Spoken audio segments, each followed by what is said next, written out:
Indian lovers പാർട്ടിയുടെ സംസ്ഥാന president Shajin Kaithakuzhi EN24 ചാനലിനോടൊപ്പം ചേരുന്നു. നമസ്കാരം. ചെറുതും വലുതുമായ ഒട്ടനവധി പാർട്ടി നമുക്ക് ചുറ്റുമുണ്ട്. ഇന്ത്യൻ ലവേഴ്സ് പാർട്ടിയുടെ പ്രസക്തി എന്താണ്?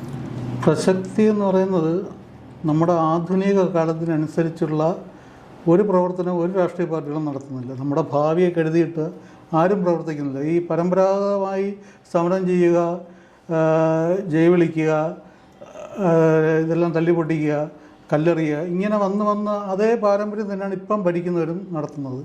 പ്രതിപക്ഷമാണെങ്കിൽ തിരിച്ച് ഇവർ അധികാരത്തിൽ വരുമ്പോൾ അവരും അങ്ങോട്ടും മാറി ഈ ഒരു കൺവെൻഷൻ രീതി അല്ലാതെ നമ്മുടെ ഭാവിയിലേക്ക് വേണ്ടിയിട്ടുള്ള യാതൊരു ഐഡിയാസോ അതിൻ്റെ നടപടികളോ ഇവരാരും കാണിക്കുന്നില്ല. ഇവരെല്ലാം ചെയ്യുന്ന പ്രവർത്തനങ്ങളെല്ലാം വളരെ ഓൾഡാണ്. നമ്മൾ കാലാരണപ്പെട്ട സംഭവങ്ങളാണ് ഇവരിപ്പോഴും അനുവർത്തിച്ചുകൊണ്ടിരിക്കുന്നത്.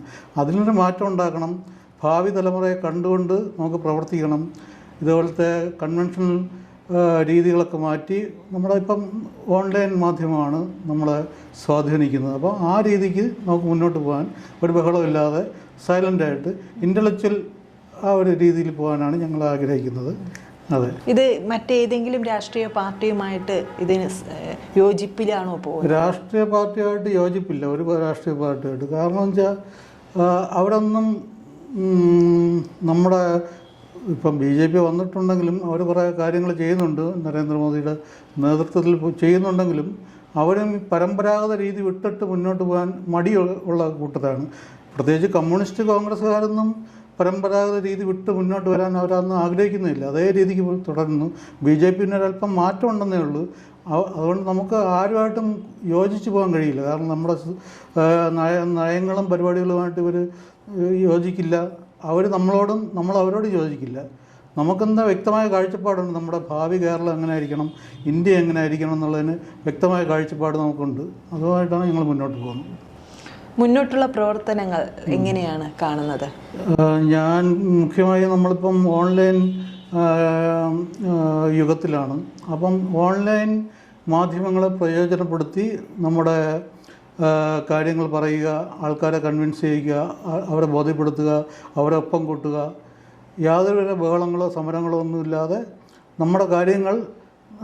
നമുക്കിപ്പോൾ വോട്ടാണ് മുഖ്യം. അത് എങ്ങനെ നേടുന്നു? നമുക്കിപ്പോൾ ഇപ്പോഴത്തെ തലമുറ എന്ന് വെച്ചാൽ പണ്ടത്തെ പോലെയല്ല. എല്ലാവരും ചിന്തിക്കുന്നവരാണ്, വിദ്യാഭ്യാസമുള്ളവരാണ്. അവർക്ക് മനസ്സിലാകുന്ന രീതിയിൽ നമ്മൾ കാര്യങ്ങൾ അവതരിപ്പിച്ച് അവരെ ബോധ്യപ്പെടുത്തി നമുക്ക് മുന്നോട്ട് പോകാൻ കഴിയുമെന്നാണ് ഞാൻ വിചാരിക്കുന്നത്. തിരുവനന്തപുരത്ത് ഭാവിയിൽ എന്തൊക്കെ വരണം എന്നാണ് ഇന്ത്യൻ ലവേഴ്സ് പാർട്ടി ആഗ്രഹിക്കുന്നത്? തിരുവനന്തപുരം ഇപ്പം ഞാൻ പറയുന്നത് ഒരു 30 വർഷം മുമ്പ് എങ്ങനെ നിൽക്കുന്നോ അതിൽ നിന്ന് ഒരല്പം പോലും മുന്നോട്ട് പോയിട്ടില്ല. അതേ അവസ്ഥയിൽ നിൽക്കുകയാണ്. മറിച്ച് കോഴിക്കോട്, എറണാകുളം ഭാഗത്തൊക്കെ നമ്മൾ നോക്കിയാൽ അവരൊരു വികസന പ്രവർത്തനം വന്നാൽ കേന്ദ്രം പ്രഖ്യാപിച്ചാൽ അവരങ്ങോട്ട് കൊണ്ടുപോകാൻ മത്സരമാണ്. ഇപ്പോൾ കോഴിക്കോട് ഭാഗത്താണെങ്കിലും എറണാകുളം ഭാഗത്താണ്. നമ്മുടെ യഥാർത്ഥത്തിൽ നമ്മൾ മെട്രോ എന്ന് പറയുന്ന സങ്കല്പം എല്ലാ സംസ്ഥാന ക്യാപിറ്റലിനാണ് അനുവദിച്ചിരുന്നത്. ആദ്യം ട്രിവാൻഡ്രത്തിന് വന്ന മെട്രോ ആണ് കൊച്ചിക്ക് കൊണ്ടുപോയത്. അതെന്നുവെച്ചാൽ അവർ അത്രയ്ക്ക് പൊളിറ്റിക്കൽ ഇൻഫ്ലുവൻസ് ചെലുത്തി ഇവിടുന്ന് അവിടെ കൊണ്ടുപോയി. അപ്പം IIT കോഴിക്കോട് IIT ഉണ്ട്. ട്രിവാൻഡ്രത്തിന് അനുവദിച്ച IIT ആണ് ഇപ്പോൾ കോഴിക്കോട്ടിരിക്കുന്നത്. ട്രിവാൻഡ്രത്തിന് വേണ്ട ഒന്നുമില്ല ഇപ്പോഴും. ടെക്നോ പാർക്ക് പണ്ട് 96 നേനാരും കർണാടക ആ ഭാഗത്ത് ഒരു രണ്ടുപേരും കൂടെ ആ അപ്പോഴും സ്റ്റാർട്ട് ചെയ്തെങ്കിലും സ്റ്റാർട്ട് ചെയ്ത ആ ഒരു അവസ്ഥ തന്നെയാണ് ഇപ്പോഴും. മുന്നോട്ട് പോകുന്നില്ല. ടെക്നോ പാർക്ക് മുരടിപ്പാണ്. എന്നുവെച്ചാൽ ഇപ്പം ആ ഒരു ഒഴുക്ക് കണ്ടിന്യൂ ആയിരുന്നെങ്കിൽ ഇപ്പോൾ ഒരു 5 ലക്ഷം പേരെങ്കിലും ജോലി ചെയ്യേണ്ട സ്ഥലമാണ്. ഇപ്പോൾ 90,000 പേരെ ജോലി ചെയ്യുന്നുള്ളൂ അവിടെ. വളരെ അതേ പണ്ടും 90,000 ഉണ്ട്, ഇപ്പോഴും ഉണ്ട്.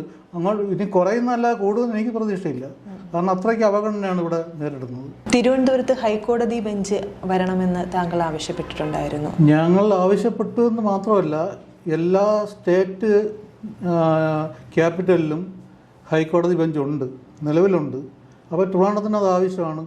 ട്രിവാൻഡ്രത്തിന് കൊണ്ടുവരാമെന്ന് മുമ്പ് കേന്ദ്രം 2000 മുമ്പ് തന്നെ പ്രഖ്യാപിച്ചിരുന്നതാണ്. പക്ഷേ ശശി തരൂർ ഇവിടെ ജയിക്കുന്ന 2004 ആദ്യ തെരഞ്ഞെടുപ്പിലെ മുഖ്യ വാഗ്ദാനം തന്നെ ഇതായിരുന്നു, ഹൈക്കോടതി ബെഞ്ച് ഇവിടെ സ്ഥാപിക്കും എന്നുള്ളതായിരുന്നു. ഇപ്പോൾ ആൾ മിണ്ടുന്നില്ല അതിനെക്കുറിച്ച്. ഞങ്ങളത് ആവശ്യപ്പെട്ടുകൊണ്ടിരിക്കുന്നു.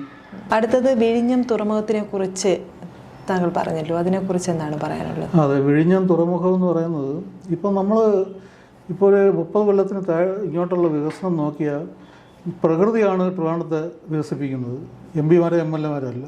പ്രകൃതി നമ്മൾ അനുഗ്രഹിക്കുന്നു. ആ അനുഗ്രഹം കൊണ്ടുണ്ടാകുന്ന നേട്ടങ്ങൾ മാത്രമേ നമുക്കിപ്പോൾ അനുഭവിക്കാൻ കഴിയുന്നുണ്ട്. അല്ല, ഇവരൊന്നും കൊണ്ടുവരുന്നില്ല. ഇപ്പോൾ അതിന് ഉദാഹരണമാണ് വിഴിഞ്ഞം 24 മീറ്റർ ആഴമുള്ളതുകൊണ്ടാണ് നമുക്കത് പ്രാവർത്തികമായത്. അപ്പോൾ അതിനെ നമുക്ക് പ്രയോജനപ്പെടുത്താൻ ഇനി ഒരുപാട് കാര്യങ്ങൾ ചെയ്യാനുണ്ട്. വിഴിഞ്ഞത്ത് കണ്ടെയ്നർ വലിയ ഷിപ്പുകൾ ഏറ്റവും വലിയ ഷിപ്പുകൾ വരുന്നുണ്ടെങ്കിലും അത് വിഴിഞ്ഞത്ത് ഇറക്കി വെച്ചിട്ട് തിരിച്ച് വേറെ ചെറിയ ഷിപ്പുകളിൽ കൊണ്ടുപോകാനേ പറ്റുന്നുള്ളൂ. മറിച്ച് റെയിൽ വഴിയോ റോഡ് വഴിയോ അത് സപ്ലൈ ചെയ്യാൻ നമുക്ക് കഴിയുന്നില്ല. ഇതിപ്പം വിഴിഞ്ഞം പദ്ധതി തുടക്കമുണ്ടത് 15 വർഷം മുമ്പാണെങ്കിലും ഇപ്പോൾ പൂർത്തിയായി കണ്ടെയ്നർ വരുന്നുണ്ട്. പക്ഷേ ഇതുവരെ റോഡ് കണക്ടിവിറ്റി ഇല്ല, റെയിൽ കണക്ടിവിറ്റി ഇല്ല. ഈ കണ്ടെയ്നറുകൾ ഇറക്കി വെച്ച് നമുക്ക് സപ്ലൈ ആണല്ലോ, അതിന് മാർഗ്ഗമില്ലായിരിക്കണം. അപ്പം അതിനുവേണ്ടിയുള്ള സ്ഥലം ഏറ്റെടുക്കാനോ ഒന്നും നമ്മുടെ എം പി ആയിട്ട് ശശി തരൂർ പരാജയമാണ്, സംസ്ഥാന ഗവൺമെൻറ് പരാജയമാണ്, എം എൽ എമാർ അതിനുവേണ്ടി ആവശ്യപ്പെടുന്നില്ല. ഇങ്ങനെ ഒരുപാട് ഇവിടുത്തെ ജനങ്ങളും ഒരു കണക്കിന് അതിനാവശ്യപ്പെടുന്നില്ല എന്നാണ് മനസ്സിലാക്കാൻ. പക്ഷേ ഇതൊക്കെ ആവശ്യമാണ്, നമ്മുടെ ഭാവി തലമുറയ്ക്ക് ആവശ്യമാണ്. ട്രിവാൻഡ്രത്തിൻ്റെ ഒരു ബൂസ്റ്റപ്പിന് ഇതെല്ലാം ആവശ്യമാണ്. പക്ഷേ നമ്മളിതിനെ കെയർ ചെയ്യുന്നില്ല. കിട്ടിയാൽ കിട്ടി, വന്ന് എന്നുള്ള ചിന്താഗതിയാണ് ജനങ്ങൾക്കും പ്രതിനിധികൾക്കും രാഷ്ട്രീയക്കാർക്കും എല്ലാം. ഇതിനൊരു മാറ്റം ഉണ്ടായേ പറ്റുള്ളൂ.